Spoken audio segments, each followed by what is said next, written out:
That's a good experience.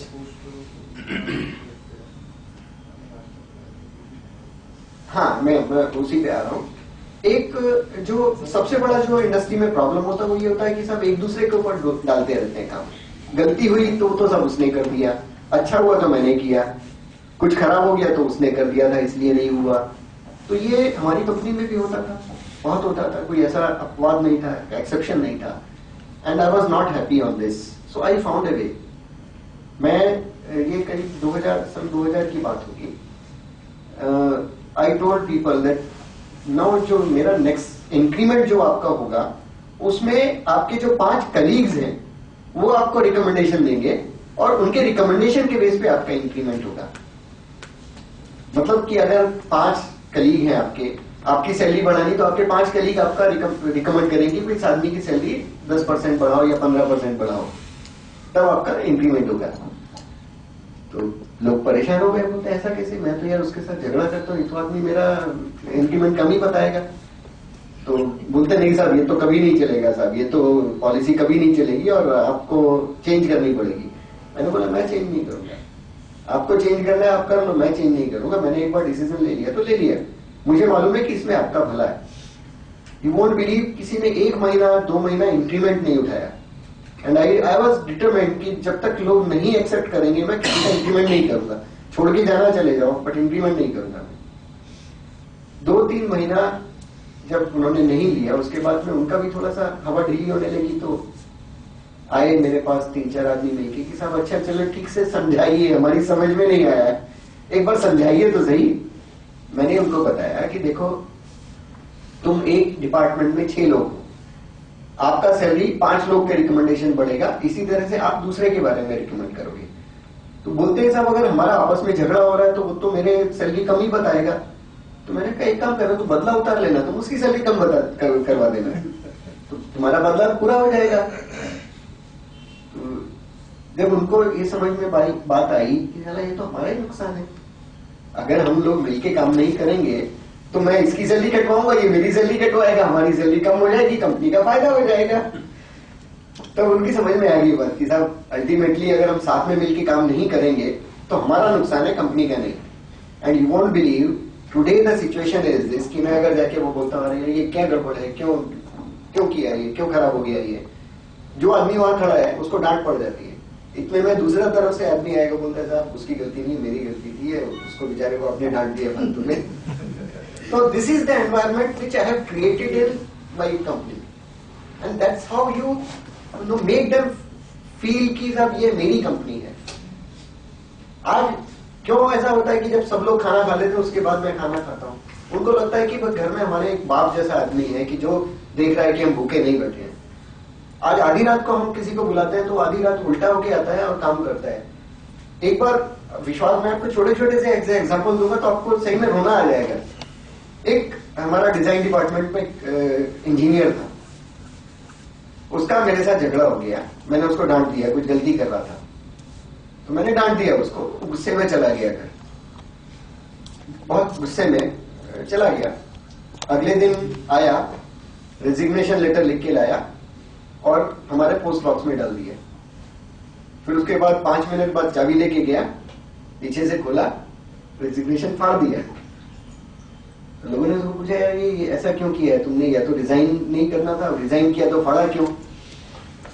तो can you know what was answer by that person?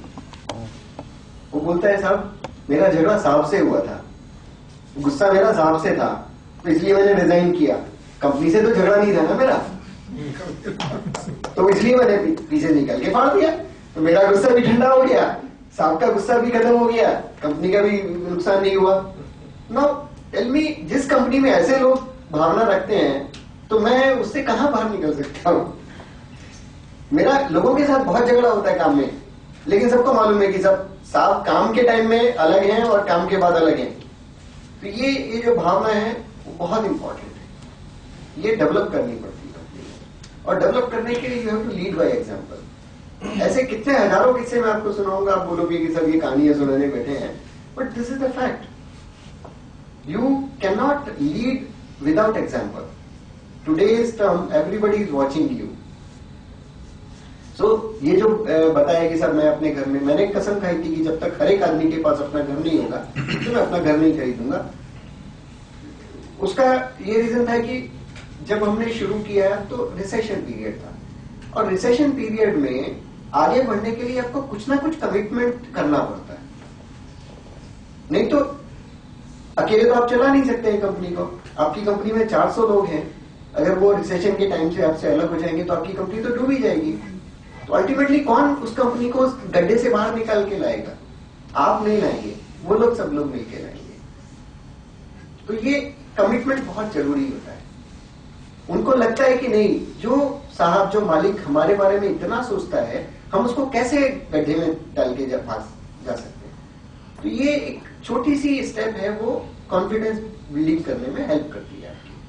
आपको क्या मिलता है? आप अगर आपकी फैक्ट्री में सैलरी नहीं हुई है, लोगों को 3-3 महीने सैलरी नहीं मिली है, और आप अपने बंगलोज में अपने आलीशान कार में घूम रहे हैं, ऐश कर रहे हैं, तो क्या आप क्या सोचते हो आपको कुछ बहुत ज्यादा मिल जाता है? कुछ, you don't achieve anything, you achieve a bad name, not only in the market but in your company also. So असली खुशी वही है जब आप अपने लोगों को साथ में लेके चल सकते हैं, वही सबसे बड़ी खुशी है। और ये रियलाइज करना बहुत बड़ी बात होती है। आज कितने सारे ऐसे हैं जो मार्केट में हजारों करोड़ का बकाया बाकी है, लेकिन अपने बड़े बड़े बंगलोज बन रहे हैं, खर्चा कर रहे हैं, फॉरेन ट्रेवल कर रहे हैं, fine, but that does not give you happiness. वो खुशी जो है आपके दिल में नहीं महसूस होगी कभी भी, अंदर तो सब बड़ा एक बिग जीरो रहता है। So why to reach to that level when you know that I will not be happy? So this is very important. Okay, Indian population के हिसाब से मतलब हमको मैन पावर से ज्यादा वर्क लेना चाहिए या मशीन से ज्यादा वर्क लेना चाहिए? दोनों चीजें हैं, दोनों चीजें बहुत जरूरी हैं। आज देखिए, मैं कहना चाहूंगा कि man power is equally important, machine power is equally important. क्योंकि किसी कंपनी को बनाने में मशीन नहीं लगेगी, उसकी मैन पावर लगेगी। दोनों के बीच में प्रॉपर बैलेंस होना चाहिए। आप अगर ये सोचिए कि मैं सब कुछ ऑटोमेशन कर दूंगा, वो भी ठीक नहीं है। सब कुछ लेबर ओरिएंटेड रहेगा, वो भी ठीक नहीं है। बिकॉज कॉस्ट ऑफ प्रोडक्शन और इन्वेस्टमेंट वाइज देखने जाए सर, तो इंडियन इकोनॉमी के हिसाब से अगर इंडियन पॉपुलेशन, तो मैन पावर कई बार सस्ता होता है, जैसे मैन पावर से जो काम होता है। नहीं, देखिए मैं आपको एक चीज बता देता हूँ, कई बार, और ये चीजें कभी जिंदगी में नहीं लानी चाहिए। आपको एक ओवरऑल असेसमेंट करना चाहिए। मैं ये नहीं कह सकता हूँ कि ये गिलास को बनाने में मैं अगर मैनुअली बनाऊंगा तो इतना खर्चा होगा, मशीन से बनाऊंगा कितना खर्चा। You have to take an holistic view, overview. आप लोगों को अपनी जो मैन पावर है उसको रिटेन करना जरूरी है, उनको मोटिवेट करना जरूरी है, उनकी एफिशिएंसी बढ़ानी जरूरी है। ये मत सोचिए कि मैं अगर एक मशीन लाऊंगा तो मेरे 10 आदमी निकल जाएंगे। मशीन कभी भी आपको धोखा दे सकती है, लेकिन जो रिलेशनशिप बिल्डिंग है वो आपको कभी नहीं। आज हमारी 2 कंपनीज में, 3 कंपनीज में से एक कंपनी में हमारा क्रेन्स, ऑटोमेशन सब कुछ है, एक कंपनी में कुछ नहीं है। 2-2 टन, 4-4 टन का जो मटेरियल है वो लोग हाथों से उठाते हैं। प्रोडक्टिविटी दोनों जगह बराबर है। ऐसा नहीं कह सकता हूं कि मैं मशीन ज्यादा काम करती है, आदमी ज्यादा काम करता है। You have to have a balance, because emergency के केस में दोनों चीजें होना जरूरी है। ऑटोमेशन एक लिमिट तक ठीक रहना चाहिए, उससे ज्यादा ठीक। बिकॉज जनरली क्या होता है कि मैन पावर का इश्यू जैसे होता है, बराबर है, लेकिन आपके घर में भी तो मैन पावर है। नहीं, वहां कौन सी मशीन लगाएंगे आप बताइए मुझे? जैसे घरघंटी है वहां कौन सी मशीन लगाएंगे? आप घरवाली से झगड़ा करेंगे तो क्या घरवाली की जगह रॉबोट लेके आएंगे? So you have to have balance. हम एक चीज नहीं भूलनी चाहिए कि हम इंसान हैं, मशीन नहीं। तो अगर हम इंसान है तो हमको इंसानों के बारे में सोचने का भी तो जरूरत है। हमको मालूम है कि सब लेबर प्रॉब्लम होता है, लेकिन लेबर प्रॉब्लम होता है उसी वजह से हम लेबर नहीं रखेंगे कंपनी में, वो ठीक नहीं है। अगर हम सब ऐसा करेंगे तो बाकी सब भी ऐसा करेंगे, और सब ऐसा करेंगे तो फिर लेबर ही कहां जाएगा? तो ये प्रॉपर बैलेंस होना बहुत जरूरी है, एक जीवन का नियम है। जैसे मैंने बोला ना, घर में आपकी बच्ची है, आप उसके साथ अगर 5 मिनट स्पेंड नहीं कर सकते हैं तो फिर आपको उस बच्ची का बाप होने का क्या हक है? क्यों नहीं? वो बोलते सर मेरा 5 मिनट बहुत कीमती है, 5 मिनट में तो मैं 5 लाख रुपया कमा सकता हूं। तो फिर आपको बेटी क्यों आपने पैदा किया है? तो इसलिए आज भी अगर मेरी बेटी को मेरी जरूरत है और मेरी एक बोर्ड मीटिंग चल रही है तो मैं ऑब्वियसली पहले बेटी को अटेंड करूंगा, क्योंकि उसी के लिए तो सब कुछ है। तो ये चीजें आप कभी भी नहीं कर सकते। आप मशीन ला सकते हो लेकिन मैन पावर को एडिकेट नहीं कर, खत्म नहीं कर सकते कभी भी, और करना भी नहीं चाहिए। नहीं, जनरली क्या देखा है कि बाहर की कंट्रीज में ज्यादातर वर्क मशीन से ज्यादा होता है। सर होता है, लेकिन अभी हम ये बताइए कि हम हिंदुस्तानी हैं, हम इंडिया में रहते हैं, हम एक तरह का खाना खाते हैं, अमेरिकन एक तरह का खाना खाते हैं, वो उसमें खुश रहते हैं, हम उसमें खुश रहते हैं। हम जब तक अपने हाथ से रोटी नहीं खाते, हाथ से सब्जी नहीं खाते, हमको मजा नहीं आता। वो लोग अगर हाथ गंदा करते हैं तो उनको शर्म आती है। तो ये अलग अलग कल्चर है, अलग अलग चीजें हैं, दोनों को हम कभी भी एक चीज ध्यान रखनी चाहिए कि हम आदमी हैं और आदमी की तरह से रहना चाहिए। प्रगति का मतलब ये नहीं है कि आप सोना भूल जाओ, खाना भूल जाओ। मशीनें एक लिमिट तक हमारी जिंदगी में, कंप्यूटर है, मैंने जैसे बताया कि मैं सबसे बड़ो मतलब इंडिया के पहले लोगों में से हूँ जो कंप्यूटर यूज करते हैं। I am the first user of iPad. I am the first user of Pocket PC in India, and HP has given me free of cost because I was the first online purchaser of Pocket PC. Oh. So HP country manager came especially to Baroda to gift me that PC.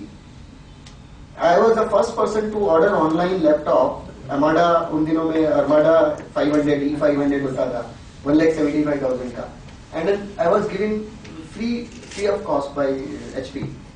But I tell everybody कि सब computer को use कीजिए, don't allow computer to use you. तो ये हमको एक balance रखने की बहुत ज्यादा जरूरत है। कंप्यूटर से क्या होता है, हमारी जो कंप्यूटिंग एबिलिटी होती है वो खत्म हो जाती है। So use computer when you are not in a position to do anything. अगर आप कुछ जैसे बचपन में पहाड़ा सिखाते थे ना, 2 दूनी 4, 4 दूनी 8, आज किसी को बोलो 2 दूनी कितना होता है, 2 into 2 is 4. So this is the thing which I really feel very bad. Though I am a progressive-minded person, but you have to make a proper balance. Similarly, people are talking of paperless office. No, do anybody realize कि क्या हो रहा है आज आपसे मैं पूछूं पंकज भाई तुम्हारा नंबर बताओ जरा, तो वो मोबाइल खोलेंगे, अरे यार मेरा नंबर क्या है। ये सिर्फ इसलिए हुआ है कि हम लोग बहुत ज्यादा मशीनें यूज कर रहे हैं। वैदिक मैथ बहुत बड़ी चीज है, लोगों को अपने बच्चों को भी सिखाना चाहिए। कंप्यूटर से जितना टाइम कंप्यूटर पे स्पेंड करते हैं उतना टाइम तो मतलब सिस्टम सारा वही तरफ डाइवर्ट हो रहा है। जैसे स्कूल्स भी आज बच्चा अगर फर्स्ट में आ गया तो फर्स्ट से ही कंप्यूटर बसा लो या फिर लैपटॉप ले लो। ये तो देखिए ये सब आपको टैब करना पड़ेगा। आज मेरी बेटी 15 साल की है, छोटी वाली, हमने उसको ईमेल अकाउंट नहीं दिया। वो बोलती है सर मेरे फ्रेंड्स को तो 5-5 साल से ईमेल अकाउंट है। हमने बोला बेटे तेरे फ्रेंड्स का होगा, हमारा नहीं है। तो हमारी बेटी है तो हमारी बेटी की तरफ से। So you have to again use this everywhere. It depends on you, what sanskar you give to your children, what how you operate your factory. Everywhere you have to have the same ideology. So again people say कि सब machine का ज्यादा use करना चाहिए, but somehow कल psychology का एक बहुत अच्छा पढ़ा, ये उसके हिसाब से कि हमारा ब्रेन इसके ऊपर काम करता है। हम ब्रेन ही खत्म कर दिया। अब हम इंग्लिश में भी हम कुछ लिख देते हैं ऑटोमेटिक आ जाता है, ब्रेन का यूज ही नहीं कर रहे हैं। तो वो एक डेंजर पोजीशन, कल मैंने बहुत अच्छा पढ़ा कि डेंजर पोजीशन पे आ गया, हमारा ब्रेन काम ही नहीं करेगा। we are going to a very dangerous situation. मतलब कई बार ऐसा होता था कि हम अच्छे स्पेलिंग्स याद रखते थे, अभी कंप्यूटर में डायरेक्टली आ जाते हैं तो ना पीपल आर करेक्ट। अभी मैं बताता हूँ, आज देखिए हमारे पास ऐसी टेक्नोलॉजी है हमारी कंपनी में कि हम कंप्यूटर्स के ऊपर पूरी मशीन बना के उसको टेस्ट कर सकते हैं, जो नासा में यूज होती है, स्पेस शटल में बनाने में यूज होती है। ऐसी टेक्नोलॉजी हमारे बड़ौदा में आप लोग यूज करते हैं। I have spent huge amount of money on R&D, लेकिन उसका बाद भी I have told clearly to my designers कि सब 4 घंटा डिजाइन ऑफिस में और 4 घंटा फैक्ट्री के अंदर आपको बिताना है। कंप्यूटर पे 4 घंटा और दूसरे 4 घंटा आपको अपने हाथ से फैब्रिकेट करना है। आपको मालूम होना चाहिए कि ये चीज कैसे बनती है। कंप्यूटर पे बैठे रहोगे तो आपको पता नहीं चलेगा, वो ऐसा इमेजिनरी पार्ट बना देंगे जो कभी बन नहीं पाएगा मशीन पे प्रैक्टिकली। तो उसके लिए प्रैक्टिकल एक्सपीरियंस बहुत जरूरी है। Same on one hand I promote technology, But on other hand, I say use your people. It's very important. Never go in one-sided. Sir, how can we motivate our people? उसके बहुत सारे तरीके होते हैं. Appraisal system होता है एक. Appraisal system है. फिर आपका KRAs होते हैं की रिजल्ट एरियाज हैं. स्कीम्स आप लॉन्जिविटी की स्कीम्स रख सकते हैं. हम भी बहुत कुछ ऐसा करते हैं. जैसे हमने अपने अप्रेजल सिस्टम जो होता है, हर एक आदमी का एक KRA बन जाता है. कंपनी का पहले KRA बनता है. हमारे उसमें B फॉर्म C फॉर्म होते हैं. तो कंपनी का ऑब्जेक्टिव डिफाइन कर देते हैं पहले. उसके बाद वो कंपनी का ऑब्जेक्टिव पूरा करने के लिए कौन कौन से डिपार्टमेंट से क्या क्या काम करना है, वो डिपार्टमेंट का ऑब्जेक्टिव बन जाता है. डिपार्टमेंट ऑब्जेक्टिव हेड का KRA बनता है. फिर उसके बाद डिपार्टमेंट में जो जूनियर है उसका KRA बनता है. फिर हर महीने उसका फॉलोअप होता है कि आपका जो शुरू हुआ था इतना आपने अचीव करना था और उसके सामने कितना अचीव किया. सो ये KRA के सामने परफॉर्मेंस के लेवल पे जो भी होता है उसको चेक करते हैं. This is one appraisal system. But सिर्फ अप्रेजल सिस्टम काम नहीं करता है. You should have a lot of activities like personal interaction with employees. आज अभी परसों ही गणपति का हमारे यहाँ स्थापना हुई है कंपनी में. हर साल गणपति रखते हैं. इसलिए नहीं कि हम धार्मिक हैं, इसलिए कि वो गणपति के बहाने सब लोगों को आपस में आके मिलने जुलने का मौका मिलता है. काम से बाहर निकल के पूजा में बैठते हैं तो लोग साफ मन से बैठते हैं, तो जो झगड़ा होता है काम का वो भी दूर हो जाता है. 15 दिन पहले गोविंदा का फंक्शन हुआ था, वो जो दही हांडी होती है, तो उसमें सब लोग एक दूसरे के ऊपर चढ़ के वो टावर बनाते हैं. तो टीम वर्क डेवलप होता है. पिकनिक्स ऑर्गेनाइज करते हैं. तो लोगों को आपस में मिलने जुलने का, काम से अलग मिलने जुलने का मौका होना चाहिए. फिर उनकी जो अप्रेजल सिस्टम हो गया है, मोटिवेशन हो गया, इंटरेक्शन हो गया. फिर परफॉर्मेंस रिवॉर्ड्स होते हैं, स्पेशल रिवॉर्ड्स, कि हम ऐसा कर लेते हैं कि भाई जो ऐसा अगर काम अचीव आप कर लोगे तो आपको इतना रिवॉर्ड मिलेगा. जैसे सब आजकल जैसे कॉस्ट बहुत हाई जा रही है, तो कॉस्ट ऑप्टिमाइजेशन का जो है टारगेट आप फिक्स कर लीजिए कि भाई मेरा अगर परचेज मेरा इतना है, उसमें अगर इतना कॉस्ट कम होगा तो उसका अमुक परसेंटेज आपको मिलेगा. तो ये इंसेंटिव स्कीम्स होती हैं. एक कोई चीज आप मान नहीं सकते हो कि एक से हो जाएगा, पर आपको बहुत कुछ करना है. सिर्फ पैसे से नहीं होता है. एम्प्लॉइज को जो सबसे बड़ा प्रॉब्लम जो आता है वो पैसे से नहीं आता. अगर यहाँ बैठे लोग ये सोचे कि हम सैलरी बढ़ा के उनको खुश कर सकते हैं, कभी नहीं कर सकते. ज्यादा सैलरी देके कभी एम्प्लॉय खुश नहीं होता. उल्टा उसकी जो एस्पिरेशन है वो बढ़ती रहती है. आज आपने उसको मैं आपको एक एग्जाम्पल बताता हूँ. एक आदमी को मैंने 3 इंक्रीमेंट दिया 1 साल में. 1 साल के बाद छोड़ के भाग गया वो. क्यों? क्योंकि उसकी जो आकांक्षा थी इतनी ज्यादा बढ़ गई. 3,000 रुपये सैलरी से 15,000 पे आ गया था 1 साल के अंदर. और उसको बोल रहा था कि सर मुझे 30,000 का जॉब चाहिए, क्योंकि हमारी कंपनी में काम करता है, इसलिए सामने वाले ने उसको डबल पैसा देकर उठा लिया. तो फिर मेरे को बोलता है कि साहब आप 30,000 दोगे तो मैं आऊंगा, तो नहीं तो नहीं. I said, go to hell. I can afford to lose you, but I cannot afford to lose 100 other people. So पैसा देके अगर आप किसी को खुश कर सकते हैं, पॉसिबल नहीं. You have to spend time with your people. You have to give them challenges. You have to tell them कि सर आप इस कंपनी की तरक्की में हिस्सेदार हो. आपकी कंपनी ग्रो करेगी तो आप ग्रो करोगे, आप ग्रो करोगे तो आपकी कंपनी ग्रो करेगी. पैसा सिर्फ आपकी जेब में जा रहा है, खर्चा हो जाएगा, लेकिन आपका फ्यूचर आपके पास रहने वाला है. तो आप उनको एक रोड मैप दीजिए कि आप कहां तक जा सकते हैं. आने वाले 5 साल में आप क्या पोजीशन होगी. पैसा कितना होगा वो डिस्कस मत कीजिए. पैसा भी जरूरी है, बट बेयर मिनिमम एक्सपेंसेस जो है.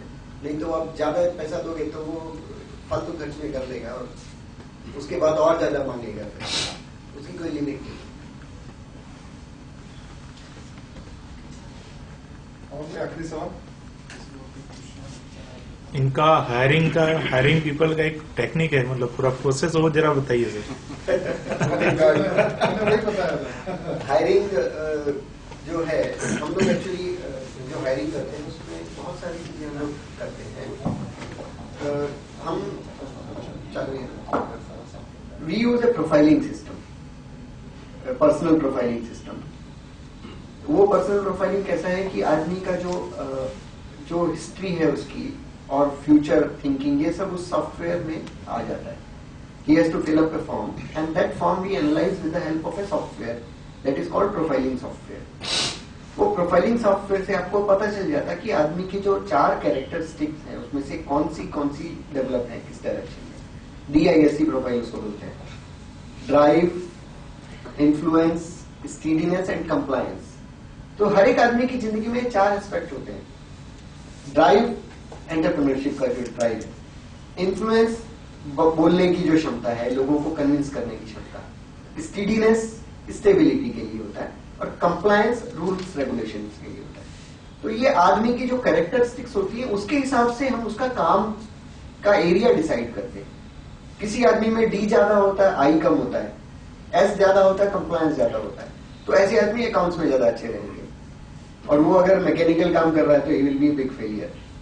सो इस तरह से हम उसका पहले प्रोफाइलिंग करते हैं एंड देन वील डिसाइड कि सब ये आदमी जिस डिपार्टमेंट में जा रहा है उसमें सही रहेगा कि नहीं रहेगा। This is one thing. Second चीज जो हम उसकी चेक करते हैं वो है trainability test. Trainability is the thing कि आदमी अगर कोई रेगुलर काम जो कर रहा है वो अच्छे से करेगा, लेकिन अगर उससे आप कुछ नया काम करवाएंगे तो उसको कैसे अडॉप्ट करेगा, कैसे सीखेगा, वो कहलाता है TST, trainability test. Trainability and segregation, उसमें उसके जो लर्निंग एबिलिटीज हैं वो चेक होती हैं। बिकॉज नॉलेज ऐसी चीज है जो नॉलेज चेक करके कोई फायदा नहीं होता है। नॉलेज आप कभी भी पूरी चेक नहीं कर सकते। वो किताब पढ़ के आएगा, आपने वही क्वेश्चन पूछ लिया तो वो आपको जवाब दे देगा, बट वो जो टेस्ट हम करते हैं वो आपकी लर्नेबिलिटी चेक करता है एंड दैट इज वेरी पक्का। With that software I can tell you कि आदमी फाइनेंशियल डिफिकल्टी से गुजर रहा है या अपने बॉस से झगड़ा करके आ रहा है या और कोई गलती है, या ये सब हमको पता चल जाता है उसमें। एंड 95% एक्यूरेसी लेवल अचीव कर देते हैं उसमें। तो आने से पहले हमारा आदमी का पूरा प्रोफाइलिंग कर लेते हैं, उसके बाद उसका फंक्शनल टेस्ट होता है कि वो जिस डिपार्टमेंट में इंटरव्यू देने आया है उसके लिए कैपेबल है या नहीं है। फिर जब ये सारे टेस्ट में पास हो जाता है उसके बाद हम उसको इंटरव्यूज के लिए बुलाते हैं, पर्सनल इंटरव्यू के लिए। सारी कंपनीज में जनरली उल्टा होता है, पर्सनल इंटरव्यू होता है बाद में ये होता है, तो हम लोग पर्सनल इंटरव्यू सबसे बाद में रखते हैं। ये आदमी अगर सारे टेस्ट पास करने के बाद हमें लगता है कि इस आदमी को आगे इंटरव्यू में बुलाना है, then we call him for personal interview and this process normally take 1 full day, 1 person whole day interview process है। And we are using that for last 2007 we implemented, 7 years we are using, and we are getting very good results.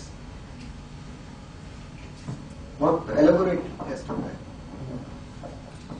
मतलब आप root पे ज्यादा मेहनत करते हो? जी sir, आप root पे ज्यादा मेहनत करते हो? रूट है, बाकी तो देखिए आप पेड़ को तो आप मैनेज नहीं कर सकते, रूट तो ही मैनेज कर सकते। आज मैं यहाँ बैठा हूँ, मेरी कंपनी चल रही है, मैं आपके पास बैठा हूँ, I am really feeling so proud that I am discussing and sharing my thoughts with you. Company तो चल रही है, तो मैं थोड़ी वहां जाके चलाने वाला हूँ। तो हमने क्या किया है, पहला लेवल, दूसरा लेवल, तीसरा लेवल, उन सबको हैंड पिक किया है। एक एक आदमी को पर्सनली मैं खुद बैठ के इंटरव्यू करता हूँ। I am really spending too much of time on selecting people for first 3 layer. तो उसमें से क्या होता है कि मेरा जो आइडियोलॉजी वो मेरी सेकंड लेवल में जाता है, उसके बाद 3rd लेवल में जाता है, और 3rd लेवल से 4th लेवल में जाता है। सो आई एम एंश्योरिंग कि जो हमने शुरू किया था वो आगे तक जाए। अभी रौनक भाई से बात हो रही थी कि एक कंपनी है आनंद में, उन्होंने कोई टाई अप किया था, फॉरेन टाई अप, लेकिन वो एक्सपेंशन के चक्कर में इतना ज्यादा बड़ा एक्सपेंशन कर दिया कि मैनेजेबल नहीं रहा and they lost touch. So हुआ क्या है कि सब everything gone haywire and now ultimately they have to surrender and they are going out of business. Expansion कभी भी इतना बड़ा एकदम से नहीं होना चाहिए कि आप उसको मैनेज नहीं कर पाओ। ज्यादातर लोग वही गलती करते हैं। तो हम लोग first level, second level, 3rd level, 4th level तक तो मैं देख सकता हूँ, उससे ज्यादा नीचे मैं नहीं देख पाऊंगा। तो मुझे वो 3rd लेवल तक इतना मजबूत कर देना होगा कि वो मेरी जगह मेरे जैसा काम करे। ये जो हायरार्की है वो बहुत इंपॉर्टेंट है। And I have spent, I am really very proud to say that I have spent a lot of time on developing my second and third layer. बाकी दोबारा ध्यान देने की जरूरत ना पड़े। दोबारा एक ही चीज को बार बार करने का जरूरत नहीं होना चाहिए। एक बार कर दिया तो कर दिया, फिर आपको बार बार नहीं करना है। अगर आप रूट पे ध्यान दोगे तो ये पॉसिबल है, अदरवाइज नहीं। We have a code of conduct, we have a lot of do and don'ts. वो सब तो बहुत बड़ी बड़ी चीजें होती है, but end of the day, what matters is that how much feelings you have towards your company and how much your employee have feelings towards you. That is more important. Other things can be managed. Okay, आखिरी सवाल।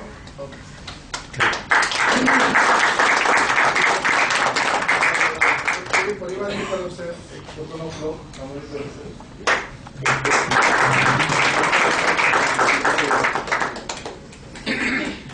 I hope. Okay, दोबारा Thank you. I hope मैंने जो भी बोला आप लोगों को अच्छा लगा होगा, ऐसी कामना करता हूँ। नहीं, अच्छा भी लगा, इम्प्लीमेंट करने के लिए काम भी आएगा। नहीं भी लगा होगा तो अब तो मैं कुछ नहीं कर सकता। और मैं स्पेशली थैंक्स करना चाहूंगा रौनक भाई का, और रौनक भाई खास आज के सेशन के लिए रुके, उनका बाहर का प्रोग्राम था, तो रौनक भाई special thank you. Thank you so much. क्योंकि आज के सेशन के लिए रुके, पूरा प्रोग्राम चेंज किया। And thanks to all of you, thank you very much. Thank you join for thank you very much.